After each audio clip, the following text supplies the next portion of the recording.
ಹಣಕ್ಕಾಗಿ ಗಂಡನ್ನೇ ಬಿಟ್ಟಳು. ಆದರೆ ಕೊನೆಯಲ್ಲಿ ನಡೆದದ್ದು ಬೆಚ್ಚಿ ಬೀಳಿಸುವಂತಿತ್ತು. ಭಾಗ 1. ಇನ್ನು ಹೆಚ್ಚಿನ ವಿಡಿಯೋಗಾಗಿ ಸಬ್ಸ್ಕ್ರೈಬ್ ಮಾಡಿ. ಧನ್ಯವಾದಗಳು. ಒಂದು ಕಡೆ ಬಡಗಂಡ, ಇನ್ನೊಂದು ಕಡೆ ಕೋಟ್ಯಂತರ ಹಣವಿದ್ದ ಶ್ರೀಮಂತ. ಒಬ್ಬ ಹೆಂಡತಿ ಹಣಕ್ಕಾಗಿ ತನ್ನ ಗಂಡನನ್ನೇ ಬಿಟ್ಟು ಹೋದಳು. ಆದರೆ ಕೆಲವೇ ತಿಂಗಳ ನಂತರ ಅವಳು ಮತ್ತೆ ಅದೇ ಹಳ್ಳಿಗೆ ಕಣ್ಣೀರಿನಲ್ಲಿ ಮರಳಿ ಬಂದಳು. ಆ ದಿನ ನಡೆದ ಘಟನೆ ಇಡೀ ಹಳ್ಳಿಯನ್ನೇ ಬೆಚ್ಚಿ ಬೀಳಿಸಿತು. ಕೊನೆಗೆ ಅವಳು ಏನು ಕಳೆದುಕೊಂಡಳು ಗೊತ್ತಾ? ಈ ಕಥೆಯ ಕೊನೆಯವರೆಗೂ ನೋಡಿ. ಕರ್ನಾಟಕದ ಒಂದು ಪುಟ್ಟ ಹಳ್ಳಿಯಲ್ಲಿ ರಾಘವ ಮತ್ತು ಸೌಮ್ಯ ಎಂಬ ದಂಪತಿ ವಾಸಿಸುತ್ತಿದ್ದರು. ಅವರ ಪ್ರೀತಿಯ ಮದುವೆಗೆ 3 ವರ್ಷವಾಗಿತ್ತು. ಬಡತನವಿದ್ದರೂ ಅವರ ಮನೆಯಲ್ಲಿ ಪ್ರೀತಿ, ನಂಬಿಕೆ ಮತ್ತು ಸಂತೋಷಕ್ಕೆ ಕೊರತೆ ಇರಲಿಲ್ಲ. ರಾಘವ ಒಬ್ಬ ರೈತನಾಗಿದ್ದ. ಬೆಳಗ್ಗೆ ಸೂರ್ಯೋದಯಕ್ಕೂ ಮುಂಚೆ ಹೊಲಕ್ಕೆ ಹೋಗಿ ರಾತ್ರಿ ತಡವಾಗಿ ಮನೆಗೆ ಬರುತ್ತಿದ್ದ. ಎಷ್ಟೇ ಕಷ್ಟ ಬಂದರೂ ಅವನು ಯಾವತ್ತೂ ಮೋಸ ಮಾಡಲಿಲ್ಲ. ಪ್ರಾಮಾಣಿಕವಾಗಿ ದುಡಿದು ಬದುಕಬೇಕು ಎಂಬುದೇ ಅವನ ನಂಬಿಕೆ. ಸೌಮ್ಯ ಆರಂಭದಲ್ಲಿ ಗಂಡನ ಕಷ್ಟವನ್ನು ಅರ್ಥ ಮಾಡಿಕೊಂಡಿದ್ದಳು. ಆದರೆ ದಿನಗಳು ಕಳೆದಂತೆ ಸಾಲ, ಬೆಳೆ ನಷ್ಟ ಮತ್ತು ಹಣದ ಕೊರತೆ ಅವಳ ಮನಸ್ಸನ್ನು ಬದಲಾಯಿಸತೊಡಗವು. ಒಂದು ದಿನ ಅವಳು ಕೇಳಿದಳು, ನಮ್ಮ ಜೀವನ ಹೀಗೆ ಎಷ್ಟು ದಿನ? ನನ್ನ ಸ್ನೇಹಿತೆಯರೆಲ್ಲ ಕಾರಿನಲ್ಲಿ ಓಡಾಡುತ್ತಿದ್ದಾರೆ, ನಾನು ಮಾತ್ರ ಈ ಬಡತನದಲ್ಲೇ ಬದುಕಬೇಕಾ? ರಾಘವ ಅವಳ ಕೈ ಹಿಡಿದು ಹೇಳಿದನು, ಸೌಮ್ಯ, ಇನ್ನು ಸ್ವಲ್ಪ ದಿನ ಕಷ್ಟಪಡೋಣ. ನಮ್ಮ ಅದೃಷ್ಟವೂ ಒಂದು ದಿನ ಬದಲಾಗುತ್ತದೆ. ಆದರೆ ಆ ಮಾತು ಸೌಮ್ಯನ ಮನಸ್ಸಿಗೆ ತಾಕಲಿಲ್ಲ.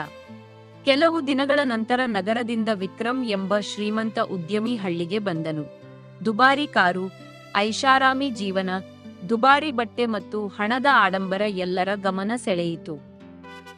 ಒಂದು ಕಾರ್ಯಕ್ರಮದಲ್ಲಿ ಸೌಮ್ಯನನ್ನು ನೋಡಿದ ವಿಕ್ರಮ್ ಅವಳೊಂದಿಗೆ ಮಾತನಾಡಲು ಆರಂಭಿಸಿದ. ಮೊದಲಿಗೆ ಸಾಮಾನ್ಯ ಮಾತುಗಳಾಗಿದ್ದವು. ನಂತರ ದುಬಾರಿ ಉಡುಗೊರೆಗಳು, ಚಿನ್ನದ ಸರ, ಹೊಸ ಮೊಬೈಲ್, ನಗರ ಜೀವನದ ಕನಸುಗಳು. ಸೌಮ್ಯ ನಿಧಾನವಾಗಿ ಅವನ ಮಾತುಗಳಿಗೆ ಮಾರುಹೋದಳು.